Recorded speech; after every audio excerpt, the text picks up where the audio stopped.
next dance is going to be one that is called Ya Ye Na.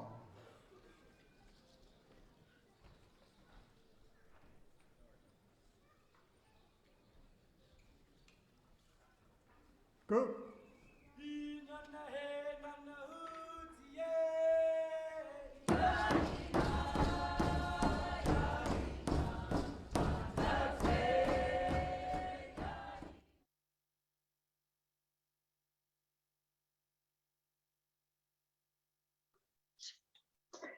Sangaitla Uslang, the day is getting good. Hi everybody out there. It's it's so funny to be staring off into to blank screen and talking to myself, but hopefully everybody who's joined online, looks like we have 35 folks online and others joining us on the Sealaska page. Welcome to the second policy forum. One of our board members a while back had come up with the idea to have these lunch hour opportunities to share what our Sealaska board has been up to in the way of policy. Of course, giving the highlights and not going too in depth because we only have an hour. But hopefully giving a little bit of information about what we've been up to in the world of policy. Hadala is, Atlant is, Ashli Gunanai Lagang, good people. It's such an honor to be with you today. Frances Demert Peel, Dinanu Ijung. Frances Demert Peel was my grandmother. Sandra Demert, Di Au Ijung. Sandra Demert is my mother. Wafal Girak, Hinudi Kiang, my name is Wafal Girak. Barbara Blake, Atsatai Hinudi Kiang, my English name is Barbara Blake. Gaya Las Gustu Di Kualankang, I am of the Raven Moiety. Diyak John Gagang, I am a woman of the Middletown people. Hiktahang Lai Ush Ijang, my people come from Heidelberg. Wanted to give a quick land acknowledgement. I'm calling in here from Santa Kahini, otherwise known as Juneau. I wanted to say Gunush Chish to the Aquan. We respectfully acknowledge the Aquan, the Tlingit people, as the original owners and inhabitants of the Juneau area. Also Gunush Chish to the Takuquan Tlingit people whose ancestral homeland surrounds the Taku River and the southern area of Douglas Island, which today is also part of the city and borough of Juneau. Gunush Chish to the Tlingit, Haida, and Tsimshian people. We respectfully acknowledge them as the original owners, inhabitants, and caretakers of Southeast Alaska, where Sealaska shareholders now continue to call home. We have quite a bit we want to update folks on today. We're going to be talking about the Sika herring fishery, a little bit on landless, updating on some redistricting. And so we have quite a bit we'll jump into, but I wanted to start us off by acknowledging one of our dear friends at Sealaska, Congressman Don Young. He did so much for our Native community, and I think that a lot of the work that he had done for our Native people went without applause in the public space or in the media. And also want to uplift his name in our space in recognition of the fact that Don Young understood the importance of the Native vote. He understood that he could not be in a statewide office without our Native vote and without our Native people supporting him. And he never failed to acknowledge that and never failed to lift up the needs and the concerns of our Native community whenever he was advocating. And so just want to lift him up in our space and acknowledge his contribution over the many years he was in office to Sealaska, to our shareholders, and to our community of Alaska Native people throughout the state.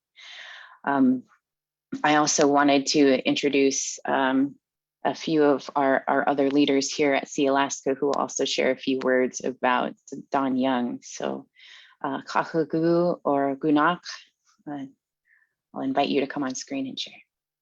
I'll keep it brief on this point. I think my job here is just kind of right in the beginning, a little opening and the Don Young memory and acknowledgement. But first, I want to really thank Waklagidak for stepping up the way she has. You know, our effort at Sealaska is really about having strong, healthy teams that are well connected and always doing good work. And Waklagidak prior to coming onto our board, actually, did a tour over in DC and worked over there and has just been heavy in policy. And that's why, you're in the role leading the way you are, our policy committee, which is relatively new. But Congressman Young, he was actually on his way back to Alaska when he passed. He was busy working. He was scheduled to be in Juneau just a few days right after his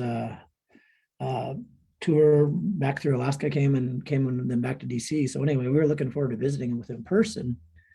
But it was just 1 month ago. Yeah, 1 month ago, he had a roundtable in DC that connected some of us in virtually on ANCSA, a roundtable of his colleagues. And the sole purpose of his roundtable there was to continue to educate his colleagues. He was one out of over 400 in that in Congress there, but everybody knew him and everybody knew of Alaska because of him. And he was just always educating. I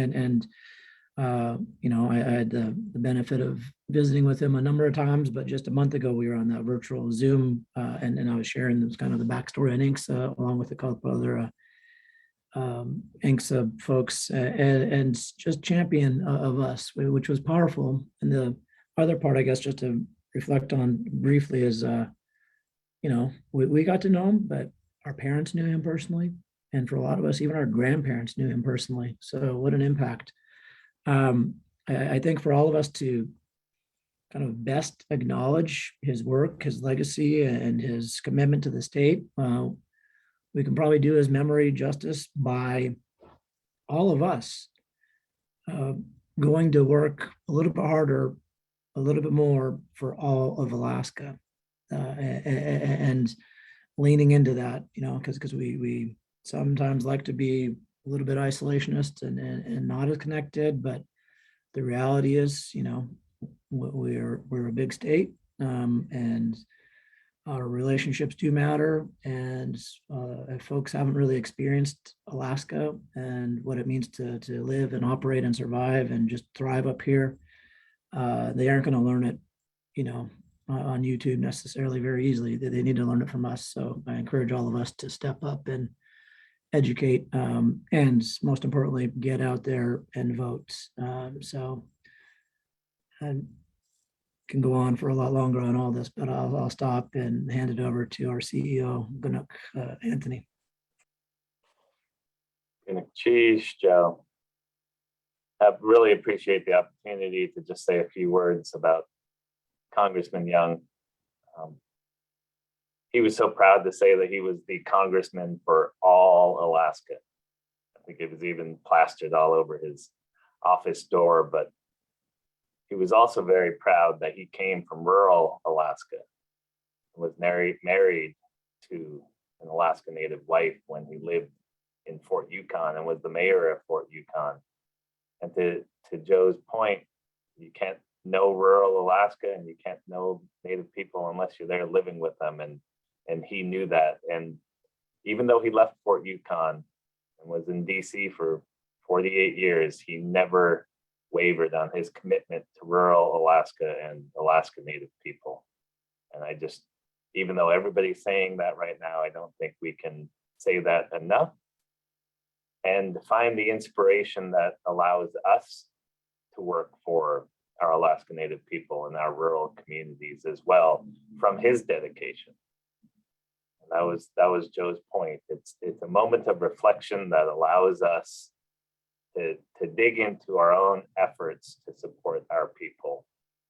And just really happy to be part of the heavy policy work that Sealaska does. We really dive in, we listen to our community priorities, and then we go advocate in DC, in Juneau, across the state, in other states where our shareholders live, like Washington. It's the board, it's staff, myself, and others, because our shareholders care about our Native rights, and there's so many policy considerations that we need to continue to work on, and we will just continue to work on them. It may be a bit harder to get things passed in DC without Congressman Young, the best thing I remember is you'd bring up an issue and he goes, yes, it's done. He'd look at his staff and say, go do it. And then he'd look back at us and say, okay, so what's next? He knew there was always something next and willing to work on it with us. So reflect on that and his ability to get stuff done. But that's what we're building in our own capacity to get things done for our Native people. And thank Wafal Gidak for the chance to say some words and her leadership in introducing this Zoom and leading our policy committee. Gunakshish Hawa. Benishish. Our policy committee that Gunak just mentioned, Naktuat, Haksta, Waiwa, that's the name of our committee. We chose to indigenize the name as was made, the request was made of our committee, instead of calling it the policy committee, to give it the indigenous names for rough translation of let's go, let's move, let's do this, in other words. And so that's the name of our policy committee, and you'll see there on the screen, these are the committee members. I think I want to acknowledge Lisa Lang Iljuice. I think her name is missing from that list, but she's also a committee member. And so as we were talking about Don Young here, I do want to transition into our next topic. Something that has been ongoing for 50 plus years is the promise to return lands to 5 of our communities here in Southeast. This landless promise. And so just a little bit of background for those of you who are new to this issue. When the Alaska Native Claims Settlement Act was signed, there were five communities here in Southeast that did not receive a village corporation or village land base. And what was promised at the time, in order just to get INCSA through, was that these landless communities would be made right. That in a very short time period, these communities would receive land. 50 plus years later, and I'll just lift up Congressman Young's name again. He had been working tirelessly to make right the promise that was made over 50 years ago to finally provide lands to those communities. And the fight and the battle is still continuing today.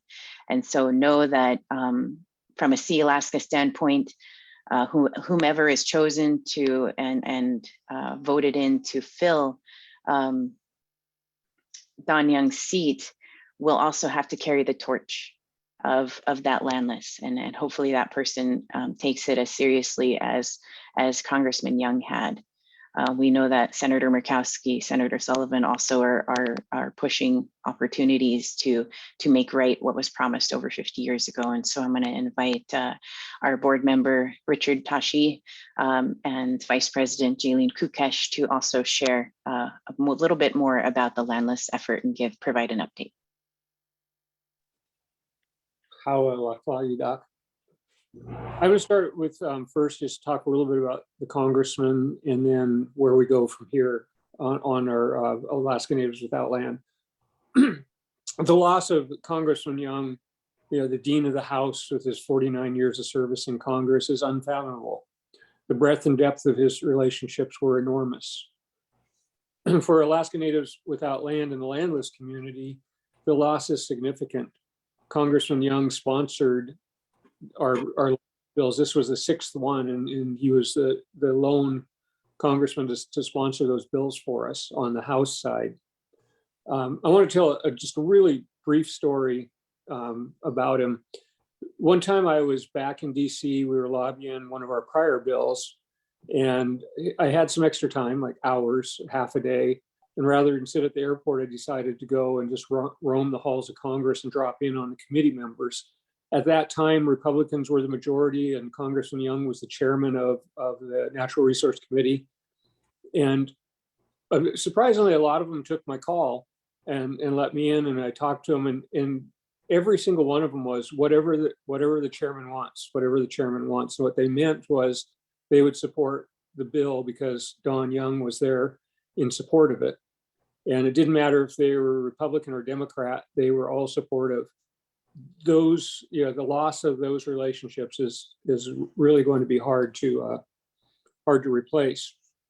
So the enormity of the impacts of Congressman Young passing are almost unfathomable. You know, I trust many of his passions and statements and what he stood for will echo in the halls of Congress for years to come. I'm going to just read a couple quotes taken from him recently that give you the idea of his support for our landless bills. You know, he introduced the legislation for 5 landless communities. He said it was to rectify an injustice and right a congressional wrong. To rectify an injustice and right a congressional wrong. That's the way he put it. Regarding the congressional wrong, he said, very frankly, this was an error that should have never happened. Access to land is crucial and will help bring economic opportunity, upward mobility to the natives of Southeast Alaska. That is going to be missed, that push and that passion in the fight that he always had for us. We'll continue to fight and we'll get this across the finish line without him, but he will be missed. And I'm sure he'll be with us in spirit. Each one of us will continue to fight and bring it on as long as we can. Where do we go from here? What do we do now? That's the question that a lot of people are asking. And I can tell you that we were fortunate, but Congressman Young introduced our bill last year.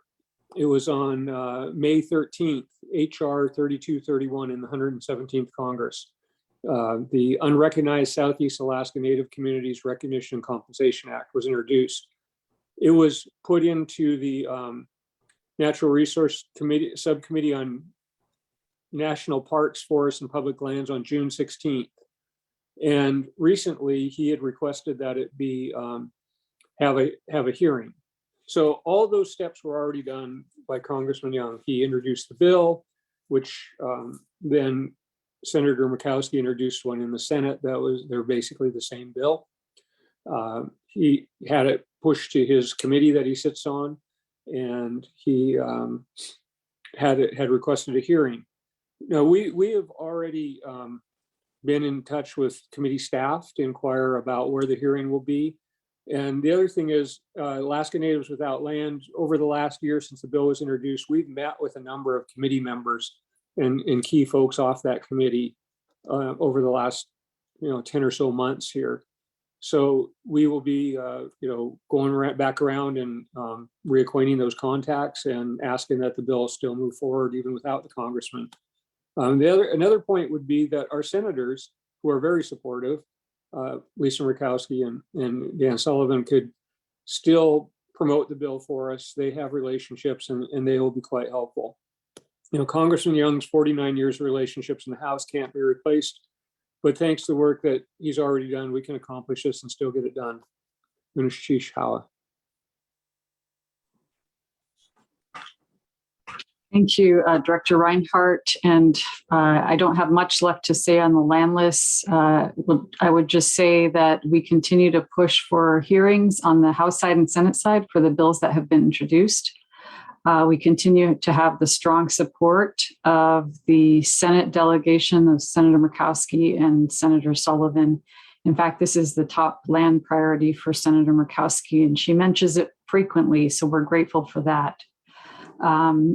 I would also say that we will be putting forth efforts to meet with other members of the House Committee of Jurisdiction again, to encourage them to continue to support an effort that was a big priority for the congressman.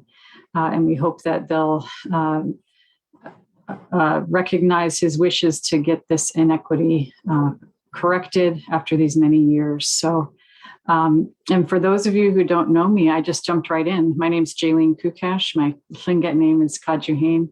I've been working at Sealaska for 14 years now in legal and in policy. And so one of my responsibilities is our policy efforts. So our primary priorities are established by the board of directors every December, and then we add additional priorities as the years go along. And landless continues to be a significant priority for us, and we'll continue to advocate on this issue, and we'll continue to keep our shareholders apprised as well of the issue. Myself, along with Director Reinhardt and Director Hollingstad and others who are very intimately involved on this issue.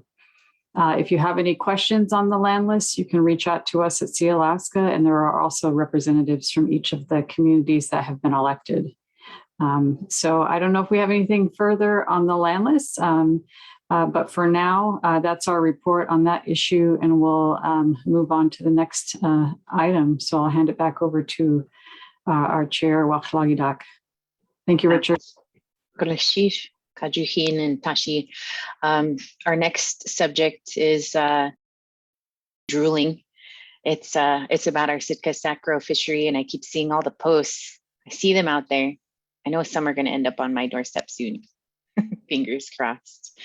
But the beauty of where we're at Sealaska and the beauty of being able to work towards policy that we all care about is that it doesn't have to be as specific to a bottom line. You know, there's things that our community needs, there's things that our community cares about that we have the capabilities, the human resources to be able to work towards, and one of them that is constantly under attack. And I know that we have a few folks on who are going to speak to this who have been working at this tirelessly for, you know, years and years to ensure that our Sitka, our herring is protected, that our valuable nutrients and the things that sustain us as the basis of our ecosystem for how we see the world around us is rooted in this, and the protection of this is so important.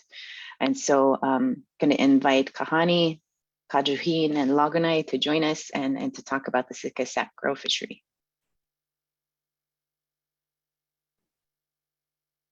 I'm going to hand it off to my esteemed leader, Kahani, to maybe jump in and talk about the issue first. We had some recent work around this at the Board of Fish here in the state, and then also we have some litigation. But I'm going to ask if Rosita can talk a little bit about what happened at the Board of Fish and some of the proposals that were presented that we had to deal with, and where we are now.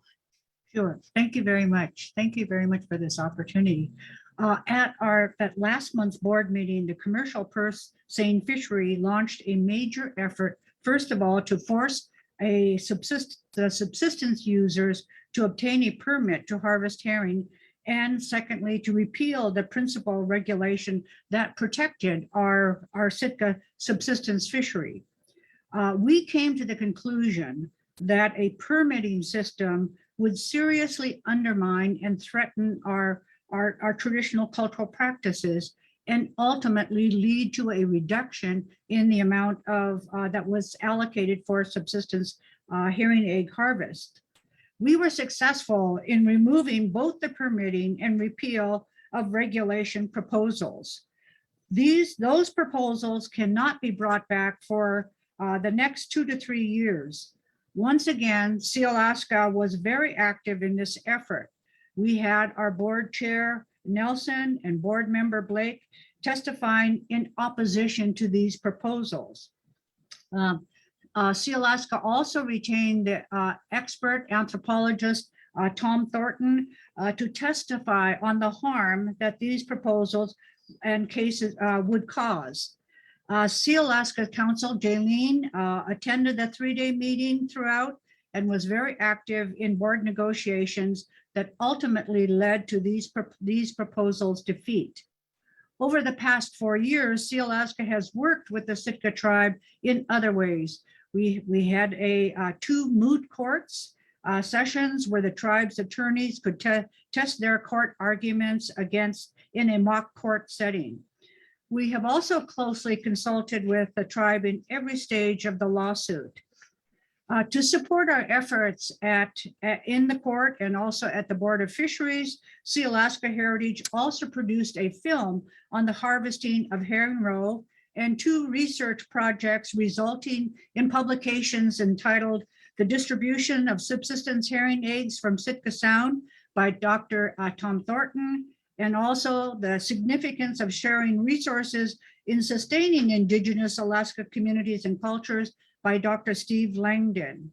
Looking ahead, fortunately, 2021 and it looks like 2022 is going to be a good year for herring egg returns in Sitka. But we, Sealaska and the tribe, will need to remain vigilant in protecting this fisheries in the future, especially given that it is really the last great subsistence herring fishery in our region. And if I could ask Jaylene if she would provide us a report on the court cases. Yes, thank you, Rosita, for that. And thank you for your involvement and support on this effort. Your insight and assistance has been critical, as well as John Tillinghast at the law firm of Tillinghast and Simpson and Tillinghast, sorry. In terms of the litigation, so in addition to the administrative work we've been doing at the Board of Fish, we also have litigation pending. And following the disastrous 2018 subsistence fishery, the Sitka tribe sued the Alaska Department of Fish and Game, claiming that the department was not implementing the priorities and protections for subsistence use found in state law. Supporting the tribe, in their lawsuits, the Sealaska Corporation did file some friend of the court briefs, also called amicus briefs, in support of the tribe. And we're happy to say that the tribe won an important victory in that case, where the court held that ADF&G was required to explain precisely how it was protecting subsistence uses when making management decisions regarding the competing purse seine fishery. Of course, the state has appealed this case to the state Supreme Court, and that review has been granted. So now the case is currently pending before the Alaska Supreme Court, but on a different issue. The question presented to the Supreme Court is, what must the tribe show in order to obtain a court order that would close the commercial fishery that is damaging the subsistence fishery? And we will say that the lower court standard that was established for the tribe to argue for a closure would be very difficult. So Sealaska likewise is filing an amicus brief in that appeal, and we'll continue to keep shareholders updated on the progress around that court proceeding and continue to advocate on this important issue. And so that's an update on some of those issues. I do want to invite Lagunai, one of our policy committee members, who is also very intimately involved on some subsistence issues across the state, to make some comments on the work of Sealaska on this issue and other policy matters. Lagunai? For those of you I haven't had a chance to meet yet, my name is Lagunai, Liz Medicine Crow. I am both Hadas and Tlingit. I come from Haidagwai, Hikdahanlai, and here at home in Kiikwan. On my Tlingit side, I am Raven Kachari, freshwater Mark Sockeye salmon. And on my Haida side, I'm Eagle Chichkitne, our crest is the hummingbird. I'm honored to be able to serve on this Hauksta committee, Get It Done committee. And I want to thank Kahani so much for her work over the decades, fighting to protect our precious herring relatives. And Kajuhen, also to you, Kanishchishawa, I know you've been really, doggedly following the legal issues that continue to plague us when it comes to just living our ways of life and protecting our relatives. And I, as you folks were talking, I went and I pulled out what we're talking about here. And I'm not showing this to brag that I have some. I'm lucky, I'm blessed to have some.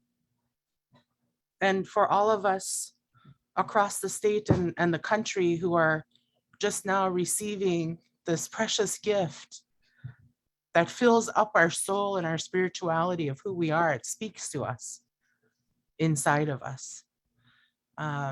This comes not because of Fish and Game or the Board of Fish.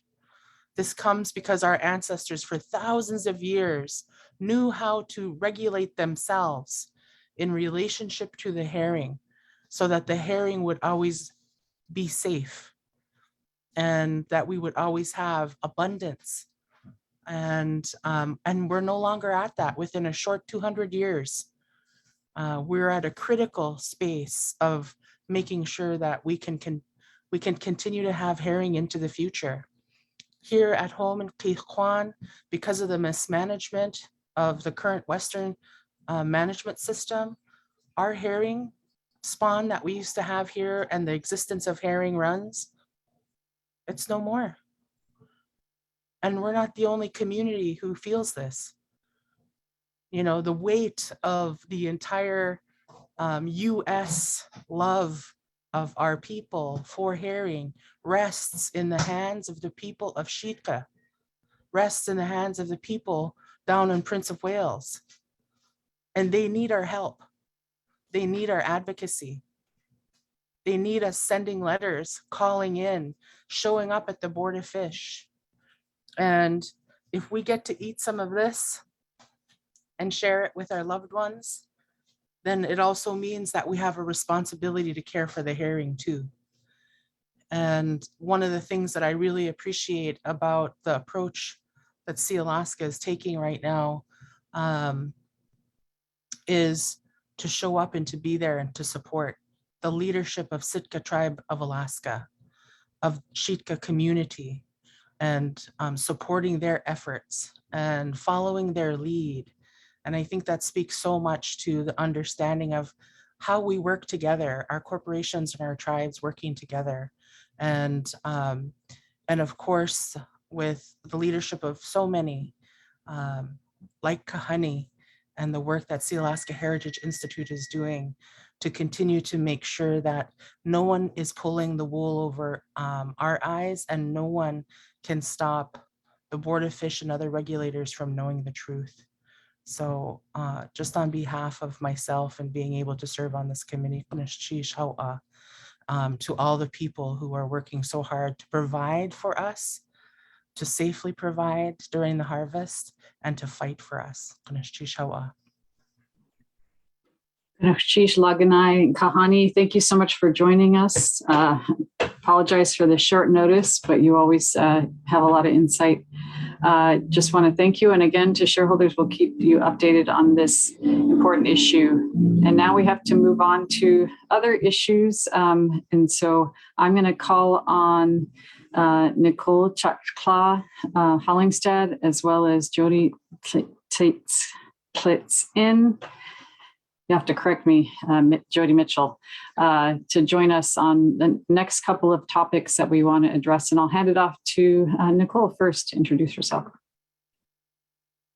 Nishish Kajihin Cloud Few Hut to us all, Ye Hayahat, Tachtain Ton Nachat Seti, Sakwedi and Norwegian Yadi Ayahat. My Tlingit name is Chakla, which means Mother Eagle. I was born and raised in Petersburg, so you probably caught the Norwegian in my introduction. Child of Sakwedi, and I am Tachtain Ton clan, and a very grateful member of this wonderful committee. I love the energy behind, let's just do it, let's get this done, let's keep moving forward, and get our policy priorities out there. Today, Setlin, Jody Mitchell, and I will be talking about a few other policy areas that the committee is paying attention to. But I do want to take a moment just to let our shareholders know that the memorial service for Congressman Young was held here in Anchorage for Alaska on Saturday. And I was able to go and represent our shareholders and the corporation in his memory. And, practically every speaker talked about Don Young, the human being that he was, some of his old-fashioned ways, but that there was no time in his career when he was not thinking about what was best for Alaska and driving the policy that supported Alaska's priorities. I chatted very briefly with Senator Sullivan about how important the landless were, those communities are to to Representative Young and had a nice exchange with Senator Sullivan about that. So always glad to represent those priorities in the places where we can and give our respects where they are due, and that is certainly the case with Don Young.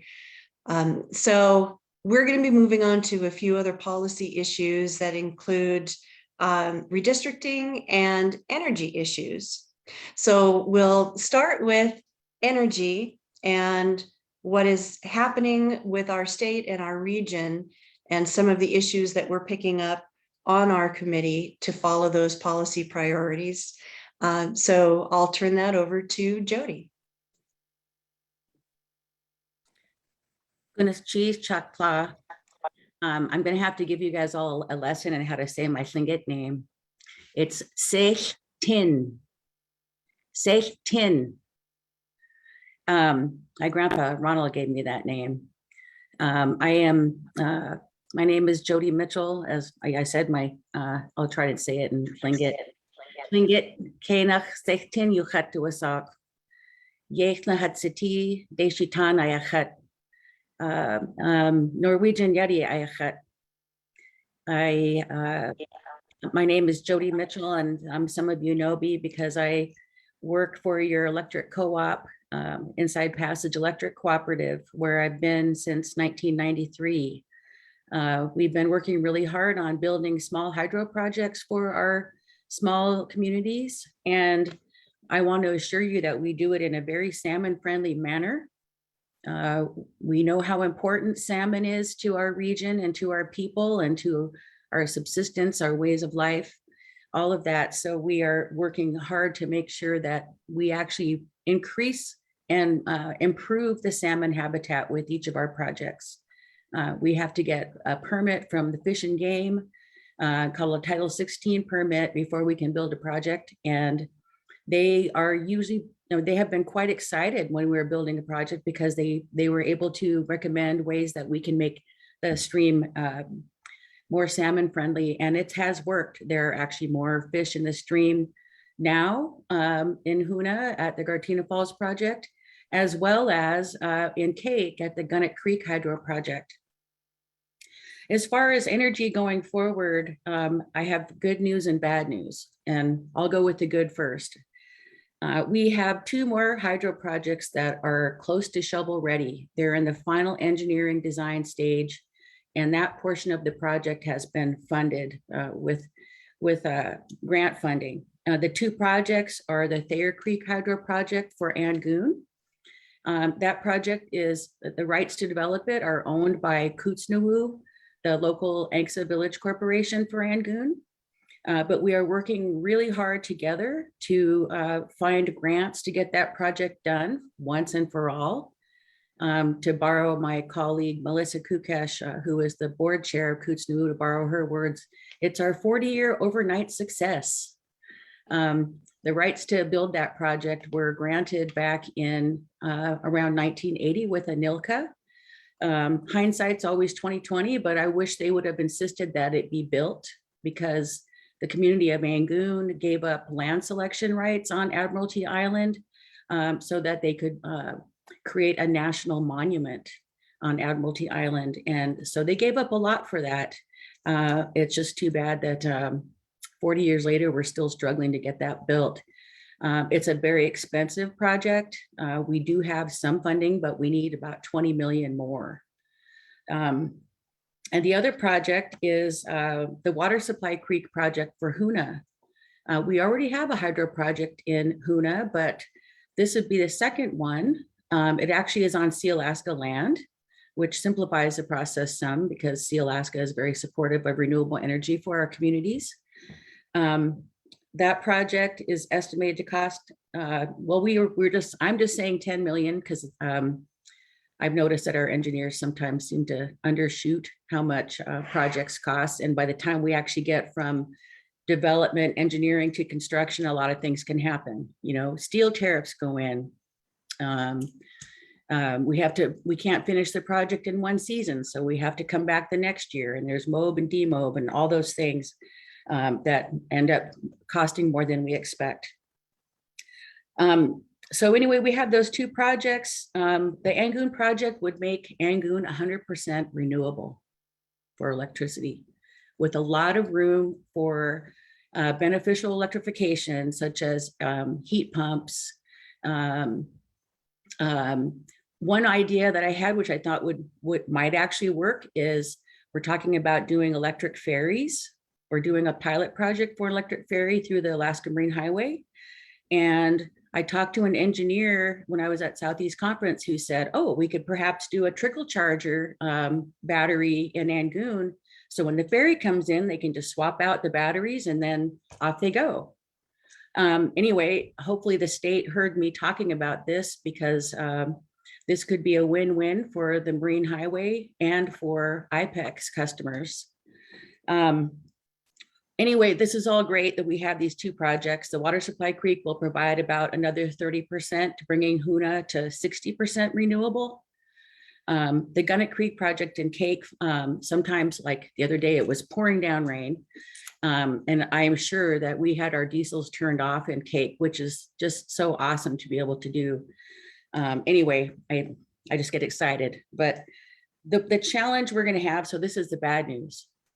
The infrastructure bill does not have any funding in it for new hydro construction. And I just cannot believe it.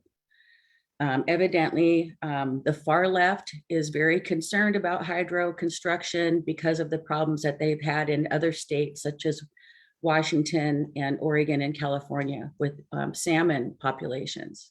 Well, we're not building Grand Coulee Dam. We're building just these little 500 kW projects, half a megawatt. They're so tiny, but they are mighty. Anyway, there's no funding from the federal government at this point, although I know our delegation is working on it, and Congressman Young was actively working on it as well. And then with the state, a lot of the funding that we received for the first two hydro projects came from the Renewable Energy Fund.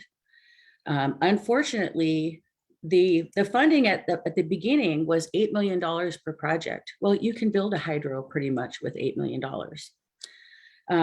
But then it was reduced to 4 million. We received 8 million for the Hoonah project, and we got 4 million for the Gunnet Creek project. Well, now this the latest round, they reduced the amount per project to 2 million. There's just no way you can build a project for $2 million. You probably can't even do a wind tower with that.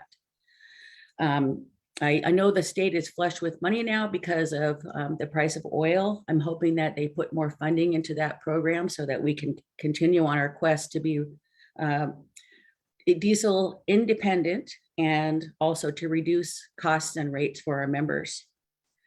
There are other ways to get grant funding, but they're often so limited. There's, 2 million here, 3 million there. Well, you can't piecemeal and make sure that everybody comes together all at once to fund a project. It's really difficult to do that.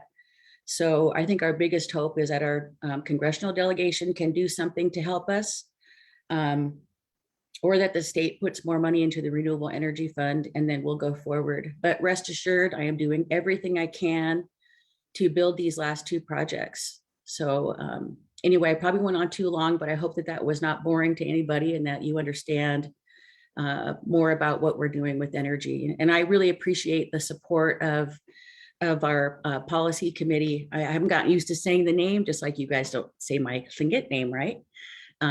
So I'll just call it policy committee, but I appreciate the support of Jaylene, Kajahane, and others in supporting energy for our small communities. Good, Chish. Finish, cheese, Jody. Saitin. I will thank you for saying that for all of us. Your expertise in energy is a wonderful asset, and just listening to all of the projects that we have going and knowing that the higher cost of living that is affecting our nation is super impactful in Alaska. So it's good to hear about all of the projects that are on the board. We also want to share a little bit of time talking about some of the important other policy areas around redistricting. And we also have a little bit of an update regarding our Alaska Native veterans land allotment. But I want to take just a quick second to remind everybody, we always talk about it really matters that you count. You count. And you count in so many ways, but one of the really important ways we all know that we just went through recently was during the census. And for anybody who might be on our Facebook Live feed, if you know that you put in your paperwork and you were counted in the census, hit a little like or a heart. I really hope that our Alaska Native population was represented strongly in this last census. And there are so many important reasons to be counted. Part of it is funding for so many projects that are important to Alaska, representing our Alaska Native population. And one of the ways that gets represented is after the census count, there's always a look at redistricting and reapportionment for our representation in Congress. So I'd like Jaylene to talk a little bit more about that and give us an update if you would. Thank you, Kajiane. Sheesh, and thank you, Tin, working on it, especially for the work you do for Angoon, which is where I'm from. Hello to all my fellow Angunians out there. Hopefully we can have cheap energy soon. Appreciate the opportunity to speak on a couple of other important issues that are on the priority list for Sealaska. Redistricting, the process just hit the ground running in the fall after the census numbers came in. We were concerned that with population drop in Southeast that we might lose a district, but we were able to maintain 4 districts in Southeast Alaska, 4 House districts and 2 Senate districts. The redistricting board did draw some maps that we felt and that we advocated for that would maintain some strong rural presence in Southeast and throughout the state. And so we did have the ability to create an island district, which was what it was called, that had many of the smaller Southeast communities put together in the same House district. And so we were happy with the result across the state in terms of the map that was drawn. Of course, there's never been a redistricting mapping process that has not been appealed to the state court, and this was no exception. So there were some appeals to the final maps that were drawn that went before the state Supreme Court. And I will say for Southeast, the maps were maintained. So we have our 4 districts and we have our island district.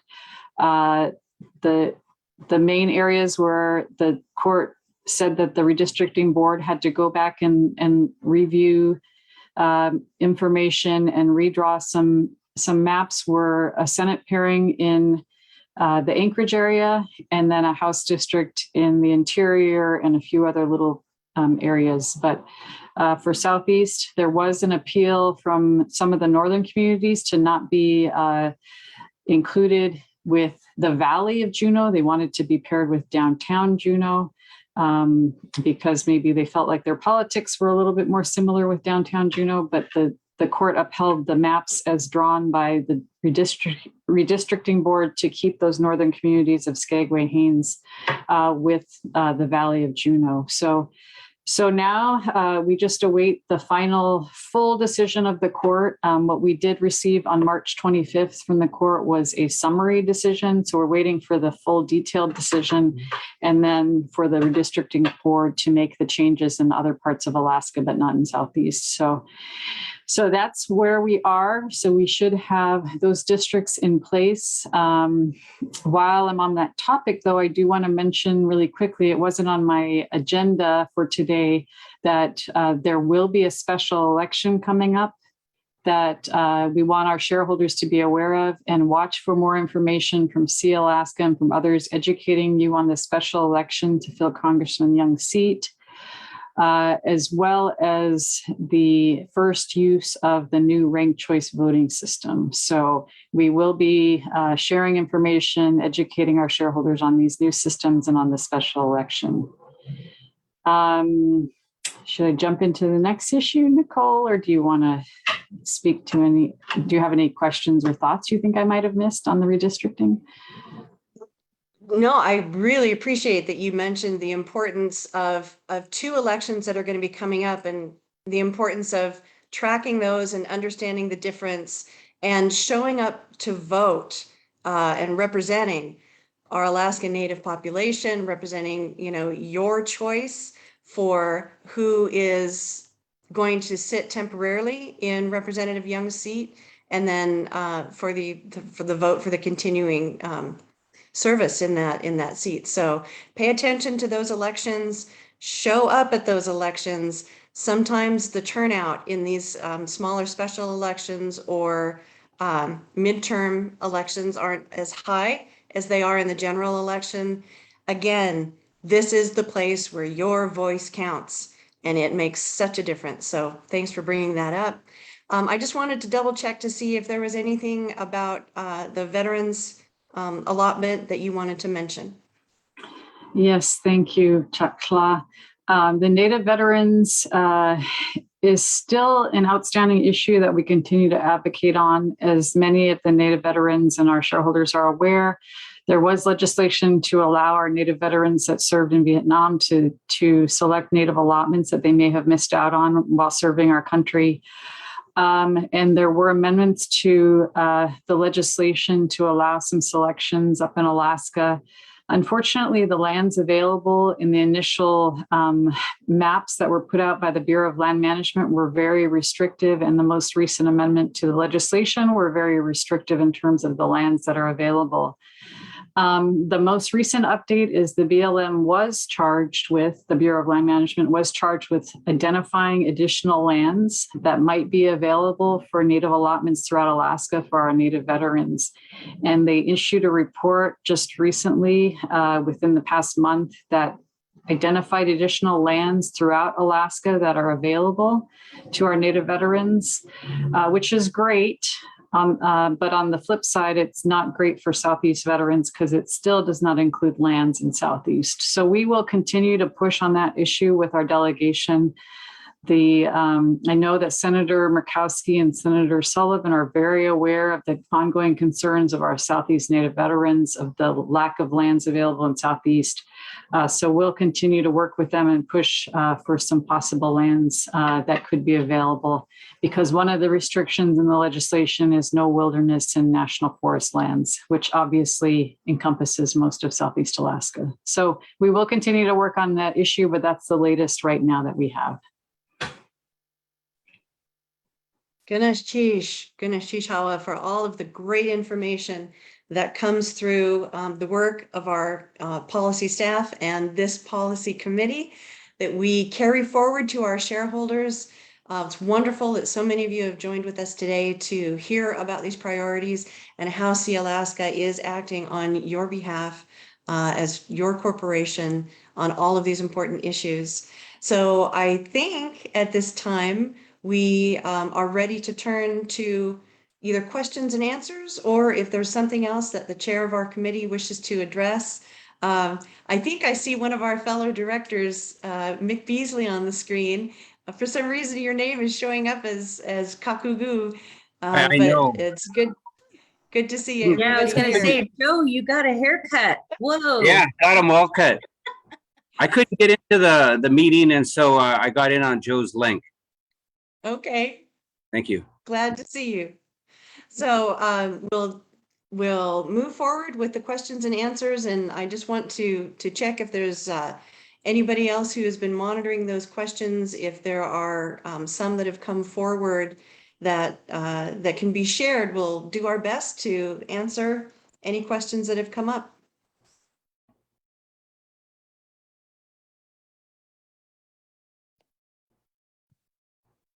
So maybe we'll check back in with our chair, with Gidak, or with those who are monitoring our question stream. Let's take a quick look here. We do have a question here. Will economic considerations be a factor regarding the upcoming distribution? And I think any distribution question might be best answered by Gunnock if our CEO, Anthony Malott, is still available. There have been a lot of economic disruptions happening in the world lately. And I think it's definitely a reasonable question to ask if that, has an impact on the upcoming distribution. So I'll check and see if Anthony is able to pop in and join us for that question. Yeah, it seems like, are we having a meeting to talk about that soon? Gunnock? We'll have a meeting on the subject following the distribution announcement this Friday. So on Monday, we will have a specific distribution information meeting. Please go to the regular sources of information for the distribution. My Sealaska is the best source for the update. We've been attempting to keep our dividends growing and stable. And so I hope the shareholders have seen that, and I don't think that will be any different this upcoming distribution. We know that we have 7J that flows through to urban and at-large shareholders, and that is absolutely affected by global issues. And we've seen a lot of ups and downs from that. These upcoming amounts will reflect that volatility, but I don't think it's anything that is negatively affecting the ability for us to keep our priority of rising and stable dividends for our shareholders. So more to come on Monday for sure.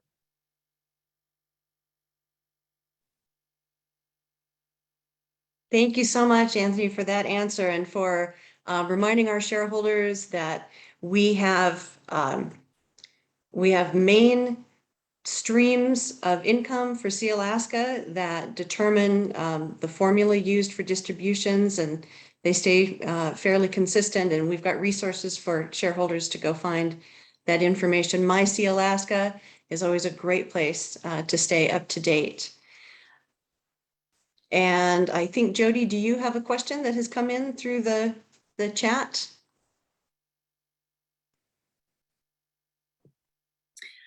Yes, I think I do. Okay, the question is, if we have a policy priority we want to share, who do we contact?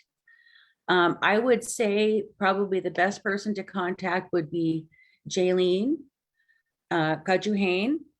She would be the one who would probably be the most knowledgeable, but also any of the policy committee members. I'm sure if we can't answer the question, we can get the information for you, or we can bring it to the policy committee so that we can help advocate. Great, thank you so much. And I just also want to remind shareholders that there is a special session on Monday at noon Alaska time in a similar format like this. It's the distribution overview. So you can learn a lot more then as well. And we hope that shareholders find these sessions helpful when they can tune in and get the information they're looking for. There's also a question about how the committee determines its priorities. And I'll check and see if Wathlal Gidak has the opportunity to pop back in and talk about the different ways the committee receives information on priorities and meets to discuss. Yeah, thank you, Dr. And appreciate the comment. When we're thinking about priorities, number one and foremost, our responsibility as board members is the fiduciary responsibility of the corporation. So naturally, a lot of what the policy priorities are surrounding involve the corporation directly. And so things like carbon credits and other items that are more closely related to the fiduciary, the income, the profits of our corporation. The secondary and kind of, as I see it, one of the more important is really looking and tuning into our community needs. As we were talking about earlier, when it comes to the herring row, and when it comes to our herring, that was a huge disruption. And the Board of Fish is something that is constantly looking at that to change. I don't know how many of you knew, but this year, the Board of Fish, there was a proposal to require that Native people get a permit in order to harvest herring roe. And that was a big deal for us. Can you imagine having to ask permission to gather herring roe? It's not, other than, you know, the local clan that lives there, that's the only people we should be ever asking permission to gather herring roe from. And so that was a big deal for our communities and for our peoples, and always taking a look and monitoring what's happening in our communities. Sometimes, as was said and as was just demonstrated just now, when you have a policy priority and you want Sealaska to consider it and think about it, raise it with us. You know, I sit as the chair. Please feel free to reach out to me, to reach out to Jaylene and any other of the board members to raise your policy concerns, something that we should be focused on that maybe we're not seeing. But we try to do our best to monitor and pay attention to what's taking place out there. I see that it is 1 o'clock, and I do want to give the opportunity for Lagunai to give some closing comments before we wrap up. But please let us know if you have items that we should be concerned about, or things that you know we should be considering. Lagunai, if you can come on screen and give us some closing remarks, and I'll also ask if the other policy committee members would just jump on really quick and give a wave so folks know who we are, and then I'll turn it over to you, Lagunai. I think just as a brief closing remark to the topic of the policy priorities, please do reach out to us. A lot of these really align with what our people care about, our ways of life, protecting our ways of life, and protecting who we are as Native people.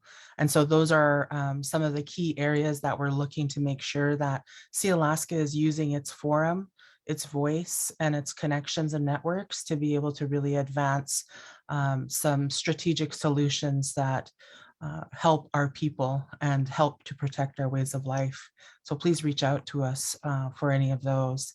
And also engage with us about them. You are living out there in our communities, with our families. You know what's happening, and maybe there's something that you're personally passionate about, and you just want to have a chance to talk to the committee or one of the committee members about, and we value that as well. So please, please reach out to us. I also want to ask that if you know of other issues, but maybe you're not connected to them directly, but you know that they're important to our community, let us know that too. The way that we talk with one another, connect and engage with one another is important. And we value you, and we value the things that you're thinking about and that our people care about.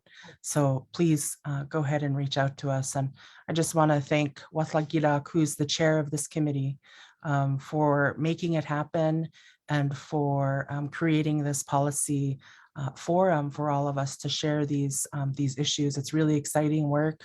It's hard work. And I want to thank the rest of the committee members as well. So Ganesh Chishawa for joining us.